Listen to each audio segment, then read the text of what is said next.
اللہ اسی طرح تمہارے لیے اپنی آیات کو بیان فرماتا ہے تاکہ تم غور و فکر کرو۔ مولا کس میں؟ فرمایا فی الدنیا والآخرہ، اپنی دنیا اور آخرت کے کاموں میں غور و فکر کرو۔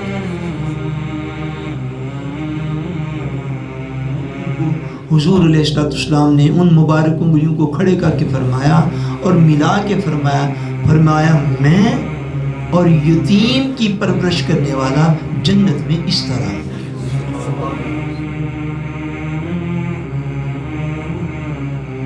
ایک آیت پاک میں ارشاد فرمایا جو لوگ ناجائز طریقے پر یتیموں کا مال کھاتے ہیں، فرمایا وہ ایسے ہی ہے کہ اپنے پیٹ کو آگ کے ساتھ بھر رہے۔ نحمده ونستعینه ونستغفره ونؤمن به ونتوکل علیہ ونعوذ باللہ من شرور انفسنا ومن سیئات اعمالنا من يهده الله فلا مضل له ومن يضلله فلا هادي له ونشهد أن لا إله إلا الله وحده لا شريك له ونشهد أن محمدا عبده ورسوله أما بعد أعوذ بالله من الشيطان الرجيم بسم الله الرحمن الرحيم كذلك يبين الله لكم الآيات لعلكم تتفكرون في الدنيا والآخرة ويسألونك عن اليتامى قل إصلاح لهم خير وإن تخالطوهم فإخوانكم والله يعلم المفسد من المصلح وَلَوْ شَاءَ اللَّهُ لَأَعْنَتَكُمْ إِنَّ اللَّهَ عَزِيزٌ حَكِيمٌ صدق الله العظيم إِنَّ اللَّهَ وَمَلَائِكَتَهُ يُصَلُّونَ عَلَى النَّبِيِّ يَا أَيُّهَا الَّذِينَ آمَنُوا صَلُّوا عَلَيْهِ وَسَلِّمُوا تَسْلِيمًا اللهم صل على سيدنا ومولانا محمد وعلى آله وصحبه وبارك وسلم اللهم صل على سيدنا ومولانا محمد وعلى آله وصحبه وبارك وسلم الصلاة والسلام عليك يا رسول الله وعلى آلك وأصحابك يا حبيب الله۔ اللہ تبارک و تعالی وحدہ لا شریک کا بے پایہ فضل و کرم اور احسان و انعام ہے کہ جس نے باعث تخلیق کائنات رحمت للعالمین شافع روز جزا خاتم النبیین حضور سیدنا محمد مصطفیٰ صلی اللہ علیہ وآلہ وسلم کے مبارک وسیلہ سے ہم سب کو دولت ایمان عطا فرمائی۔ اللہ تبارک و تعالی کما حق ہو ہم اس دولت کی قدر کرنے کی توفیق عطا فرمائے۔ بحمد اللہ تعالی میں اللہ تبارک و تعالی کی اس نعمت پر لا تعداد مرتبہ شکر گزار ہوں کہ جس نے محض اپنے کرم اور فضل سے ہمیں دوبارہ تفسیر قرآن مجید کو شروع کرنے کا موقع عطا فرمایا اور اپنے فضل اور کرم سے ہمیں اس قابل کیا کہ ہم اس کی پاک کتاب اور مبارک کلام کو سننے اور سمجھنے کے لیے جمع ہوں۔ اللہ تبارک و تعالی ہم سب کی اس کاوش کو اپنی پاک اور مقدس بارگاہ میں قبول فرمائے اور آنے والوں کے قدم قدم کو اپنے کرم کے ساتھ ہدایت اور قرآن مجید کے فیض کا ذریعہ بنائے۔ لاسٹ ٹائم جب یہ کرونا وائرس کے لاک ڈاؤن سے پہلے ہم بحمد اللہ تعالی سورہ البقرہ کی آیت نمبر 219 تک جو ہے وہ تفسیر پاک کو عرض کر چکے ہوئے ہیں۔ آج بحمد اللہ تعالی سورہ البقرہ کی آیت نمبر 220 جو ہے وہاں سے تفسیر پاک کے بیان کا آغاز کیا جائے گا۔ آیت نمبر 219 کا آخری حصہ میں نے تلاوت کیا ہے چونکہ وہ متعلق ہے آیت نمبر 220 کے پہلے حصے کے ساتھ۔ مفسرین اس کے تعلق کو جو ہے وہ ارشاد فرمایا ہے، چونکہ آیت نمبر 220 جو ہے وہ شروع ہو رہی ہے فی الدنیا والآخرہ، دنیا میں اور آخرت میں، دنیا میں اور آخرت میں۔ اس کے آگے الگ مضمون ہے۔ اب یہ آیت پاک کا حصہ یہ ریلیٹڈ ہے 219 آیت کے آخری حصے کے ساتھ، جس میں اللہ تبارک و تعالیٰ نے ارشاد فرمایا کذالک یبین اللہ لکم الآیات لعلکم تتفکرون۔ فرمایا اسی طرح اللہ تبارک و تعالیٰ تمہارے لیے اپنی آیات کو بیان فرماتا ہے لعلکم تتفکرون، تاکہ تم غور و فکر کرو، تاکہ تم کیا کرو؟ غور و فکر کرو۔ اب یہ آیت پاک جہاں پہ ختم ہوتی ہے تو آپ کو پتہ ہے بعض اوقات آیات کے جو دائرے لگے ہوتے ہیں ان کے اوپر کچھ جو ہے وہ رموز اوقاف دیے جاتے ہیں، کچھ نشان دیے جاتے ہیں۔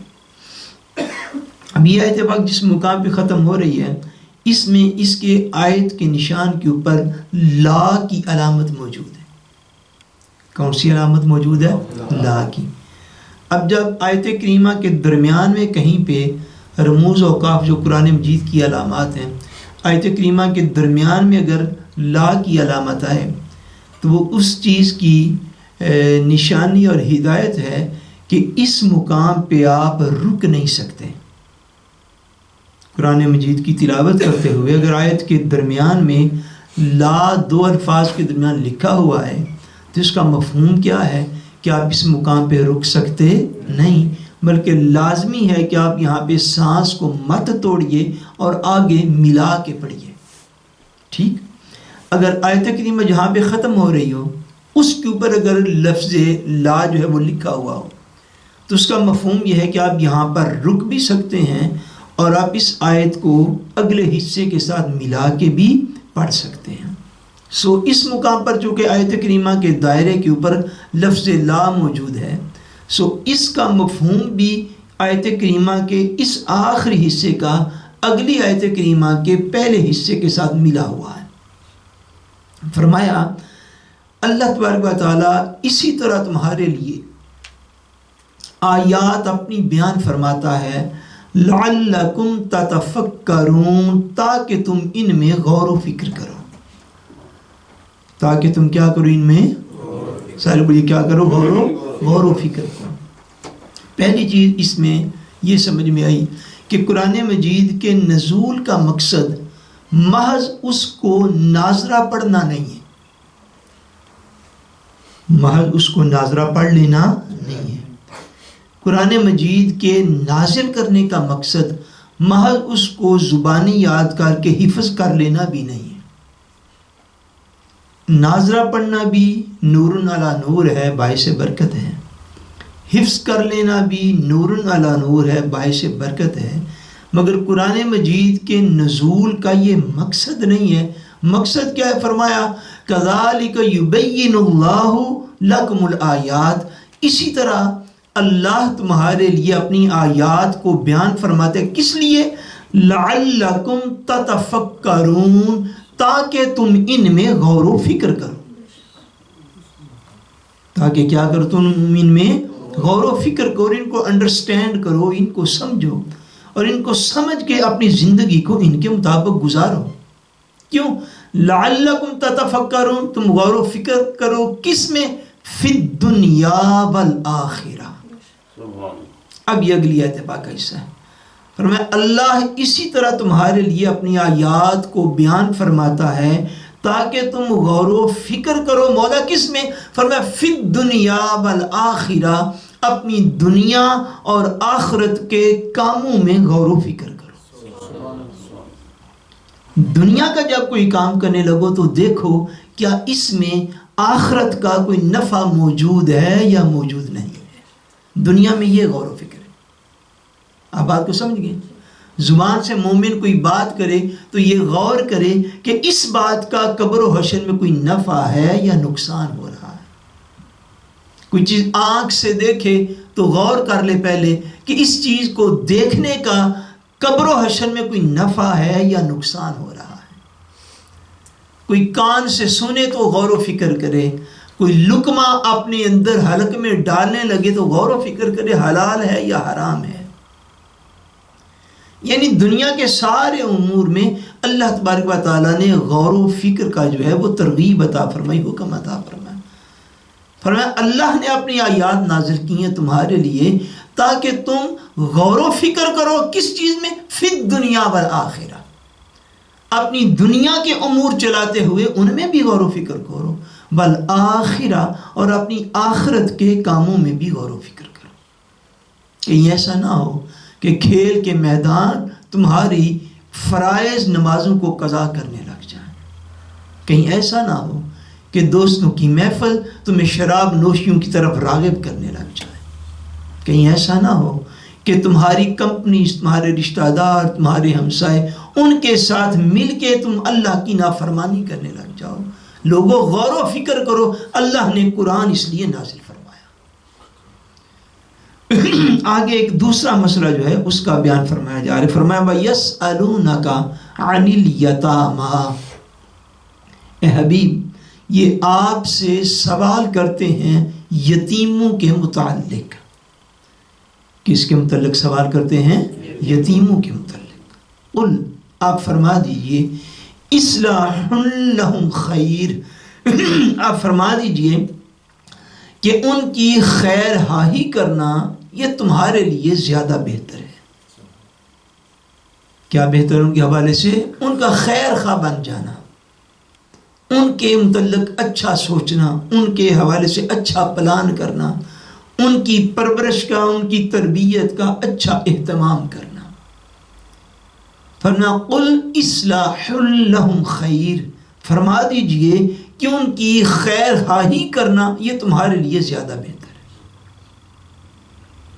یتیم کون ہوتا ہے؟ یتیم وہ بچہ ہے کہ جو ابھی نابالغ ہو اور اس کے والد کا سایہ اس سے اٹھ جائے. یہ یتیم کی شرعی ڈیفینیشن ہے.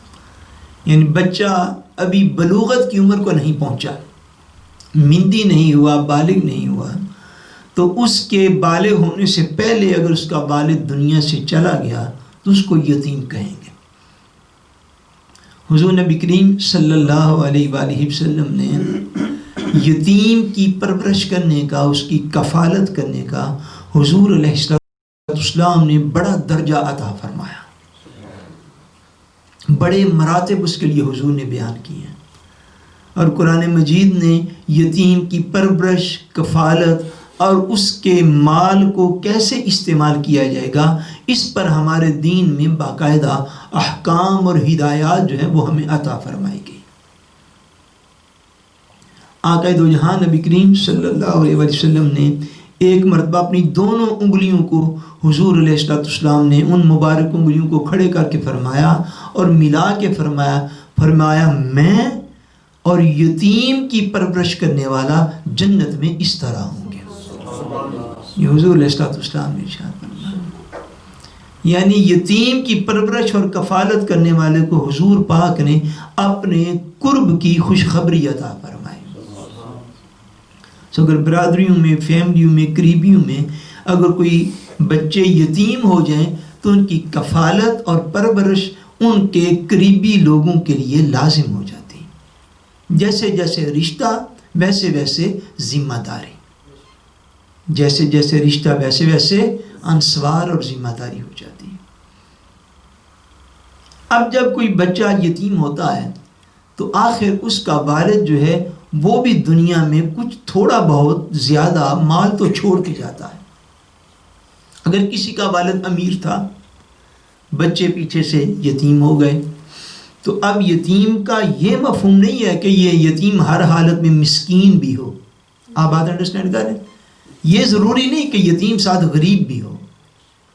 بہت سارے معاملات میں ایسا بھی ہوتا ہے، یعنی یتیم بھی ہوتا ہے اور یتیم مسکین بھی ہوتا ہے، یعنی اس کے پاس اپنے سورس آف انکم بھی نہیں ہوتی۔ کسی غریب گھرانے سے اگر تعلق رکھتا تھا، والد دنیا سے اچانک چلا گیا، بچہ نابالغ تھا، تو وہ یتیم بھی ہوا اور بولیے نا، اور مسکین بھی ہوا۔ اگر صورتحال ایسی تھی کہ والد کا سایہ دنیا سے اٹھ گیا مگر والد امیر تھا، کھاتا پیتا تھا، تو شرعی طور پر وہ بچہ تو یتیم ہوا۔ اپنی نابالغی کی عمر کی وجہ سے اس کو کفالت کی تو ضرورت پھر بھی ہے، اس کو تربیت کی ضرورت پھر بھی ہے۔ اب اس کے پاس جو مال اس کے باپ کا موجود ہے، اس مال کے حوالے سے قرآن مجید نے کئی جگہ پہ احکام نازل فرمائے، جن میں سے ایک اشارہ اس جگہ پر موجود ہے۔ فرمایا وہ لوگ کہ جن کی زیر پرورش اور زیر کفالت کوئی نہ کوئی یتیم موجود ہے، اور وہ یتیم جو ہے اس کا بھی مال موجود ہے، اس یتیم کا بھی مال موجود ہے، اس کی بھی دولت موجود ہے، اس کی بھی انکم موجود ہے۔ اب وہ موجود ہے تو فرمایا جو یتیم کی پرورش کرنے والا ہے وہ کیا کرے؟ فرمایا قل انہیں فرما دیجئے اصلاح لہم خیر، تمہارے لیے ہر معاملے کے اندر، چونکہ وہ لوگ بوکسن تھے، تجربہ کار تھے، عمر میں بڑے تھے، اب ان کے نیچے جو یتیم زیر کفالت اور زیر پرورش ہیں، فرمایا کہ جو پرورش کرنے والا ہے اس کو کیا چاہیے؟ موٹی بات کر دی، اور اس کے نیچے ساری باتیں آ گئیں۔ یہ اللہ کے کلام کا اعجاز ہے اور معجزہ ہے۔ جیسے حضور پاک کیا فرماتے ہیں؟ حضور پاک فرماتے ہیں کہ اللہ تبارک و تعالیٰ نے مجھے ایسا کلام عطا فرمایا ہے کہ میرا کلام جو ہے یہ جوامع الکلم ہے، کہ کلام تھوڑا ہوتا ہے اس کا مفہوم بہت زیادہ ہوتا ہے۔ ایک ہی بات اللہ کریم نے ارشاد فرمایا کہ ہر بات اس کے نیچے آ گئی۔ فرمایا یتیم کی پرورش اور کفالت کرنے والا کیا کرے؟ ہر معاملے میں اس کو کھانا دینا، اس کو لباس دینا، اس کی پرورش کرنا، یتیم کی تربیت کرنا، اس کو معاشرے میں ایک اس کا مقام دلانا۔ فرمایا ہر معاملے میں کفالت کرنے والا کیا کرے؟ اصلاح لہم خیر، ان کی خیر خواہی کرے، ان کے لیے بہتر سوچے، اپنی ساری صلاحیتیں صرف کر دے کہ وہ یتیم معاشرے کے اندر ایک باعزت طریقے کے ساتھ ایک اچھا مسلمان بن کے تو رہ سکے۔ اپنی ساری صلاحیتیں لگا دے، ان کی ہر خیر خواہی کرے، ان کی ہر بہتری کرے، ان کے لیے اپنا سارا زور لگا دے، ان کو ایک اچھا اور بہترین معاشرے کا فرد اور بہترین مسلمان بنانے کے لیے ان کی خیر خواہی کرے۔ وَإِن تُخَالِطُوهُمْ فَإِخْوَانُكُمْ، اب فرمایا اگر تم ان کو اپنے ساتھ ملا لو تو وہ تمہارے بھائی ہیں۔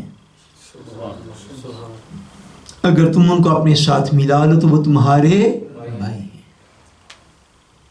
کس معاملے میں ملا لو؟ ہر معاملے میں ملا لو۔ یہ آیت پاک جو ہے اس کا شان نزول علماء نے ارشاد فرمایا ہے کہ قرآن مجید میں پہلے آیات اتری تھی جن میں آیات شامل ہے سورہ الانعام کی آیت 152 ہے، اور سورہ النساء کی آیت جو ہے وہ آیت نمبر 10 ہے۔ ان آیات کا مفہوم یہ تھا کہ اے لوگو، تم اچھے طریقے کے سوا مال یتیم کے قریب بھی نہ جانا، یتیم کے مال کے قریب بھی نہ جانا، حتیٰ کہ وہ اپنی جوانی کو جا پہنچے۔ ایک آیت پاک میں ارشاد فرمایا جو لوگ ناجائز طریقے پر یتیموں کا مال کھاتے ہیں، فرمایا وہ ایسے ہی ہے کہ اپنے پیٹ کو آگ کے ساتھ بھر رہے ہیں،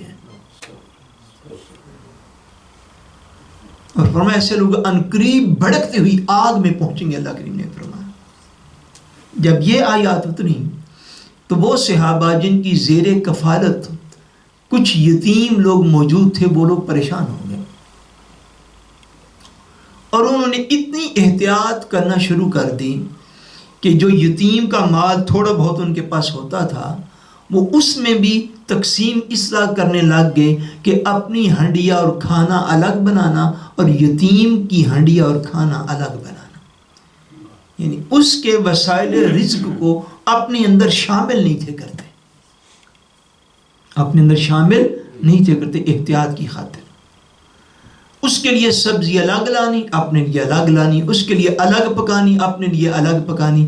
پھر اگر یتیم بچے یا بچی نے تھوڑا بہت کھانا تو اس کے حصے کا جو کھانا پڑا رہنا، پھر اس میں سے خود ایک لقمہ بھی استعمال نہ کرنا۔ صحابہ کرام دین کے معاملے میں محتاط رہنے والے لوگ تھے، اور یہی سنت صحابہ آج بھی، یعنی دین کے معاملے میں احتیاط کا دامن نہ چھوڑا جائے۔ یہ نہیں کہ رزق جہاں سے بھی آ رہا بس منہ میں ڈالتے چلے جاؤ، احتیاط کا دامن ہی کوئی نہیں۔ یعنی وہ صرف ان آیات کے نزول کے بعد اتنے محتاط ہو گئے تھے کہ یتیم کے وسائل رزق سے اس کا کھانا بننا، اپنے سے اپنا بنانا۔ اب ایک تو ڈیفیکلٹی یہ، گھر میں کھانا بنانے کے لیے اس کو 2 ہانڈیاں جو ہے وہ بنانے والے کو وہ تیار کرنا پڑتی۔ آگے یہ کہ اگر اس بچے نے کھا پی نہ سکنا ہونا زیادہ تو پھر اس کو اپنے لیے استعمال بھی نہ کرنا، حتیٰ کہ اس کھانے نے گل سڑ کے خراب ہو جانا، باہر پھینکنا پڑنا۔ اب جب صحابہ کرام رضوان اللہ تعالیٰ علیہم اجمعین ایسے محتاط ہوئے تو کچھ صحابہ حضور نبی کریم صلی اللہ علیہ وسلم کی بارگاہ اقدس میں حاضر ہوئے اور آ کے اپنا معاملہ عرض کیا، عرض کہ حضور ہم ان آیات کے نزول کے بعد اس قدر محتاط ہو گئے ہیں، مگر اس میں اب بعض اوقات رزق کی بے حرمتی ہوتی ہے کہ ہم اس کو استعمال نہیں کرتے، کھانا وغیرہ بچ جاتا ہے، باہر پھینکنا پڑتا ہے اور کسی کو بھی نہیں دیتے۔ بھائی یتیم کا مال ہے تو زیادہ کیئر کرنی چاہیے۔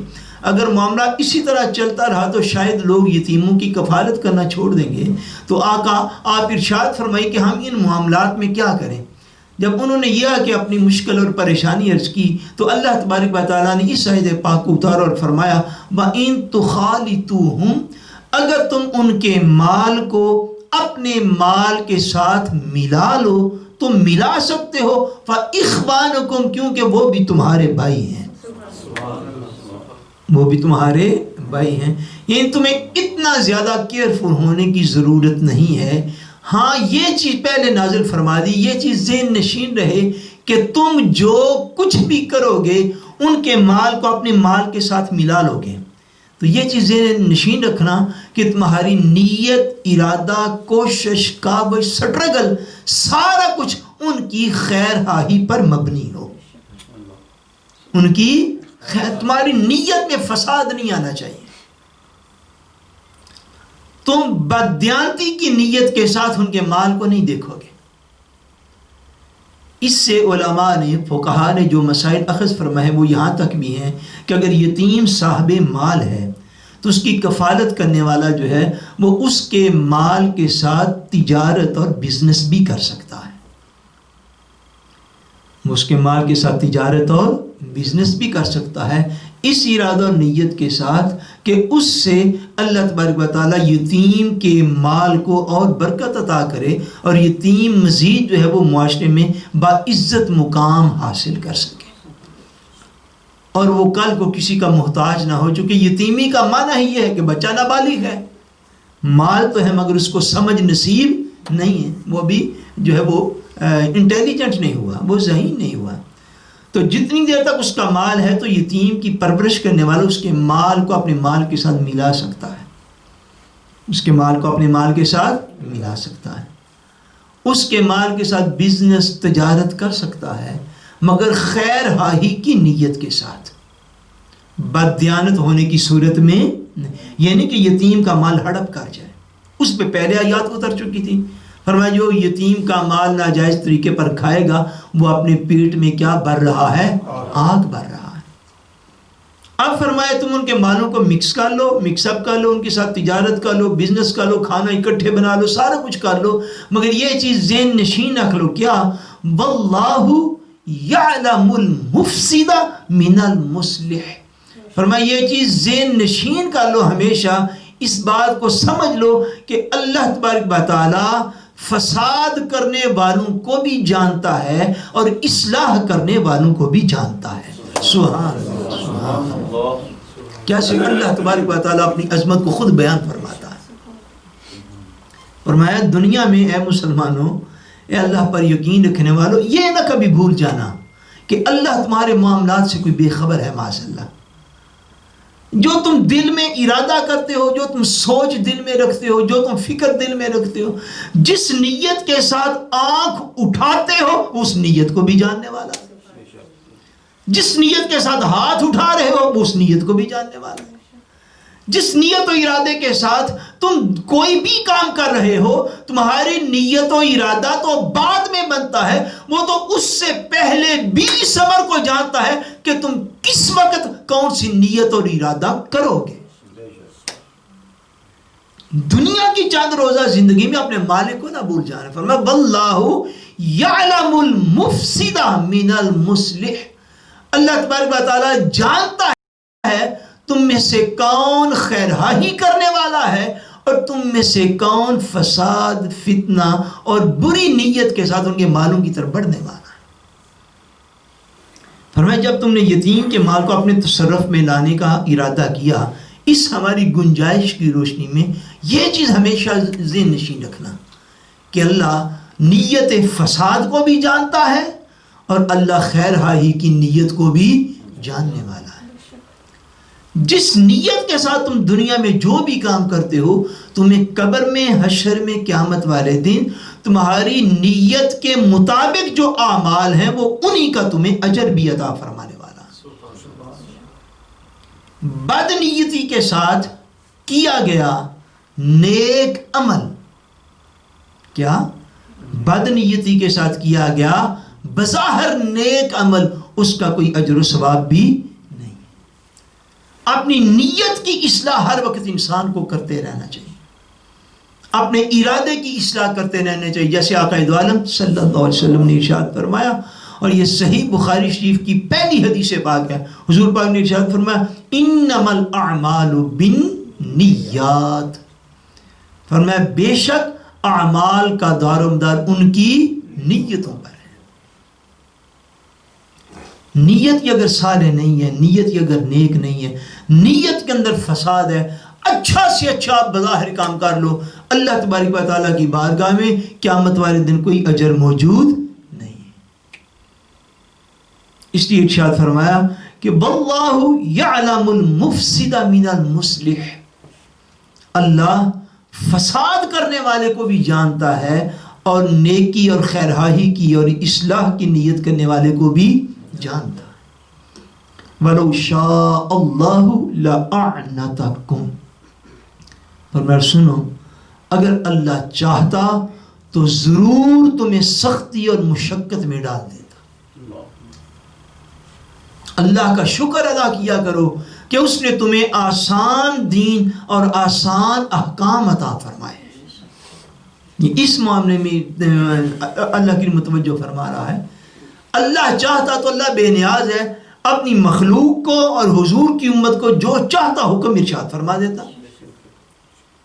اگر وہ یہ چاہتا کہ تم یتیم کے مال میں 1 روپیہ بھی اپنی استعمال میں نہیں لا سکتے اور مکمل طور پر تم ان کی اپنے خرچ کے ساتھ جو ہے ان کی کفالت کرو گے، چاہتا تو یہ حکم بھی تمہیں دے سکتا تھا، پر اس نے نہیں دیا۔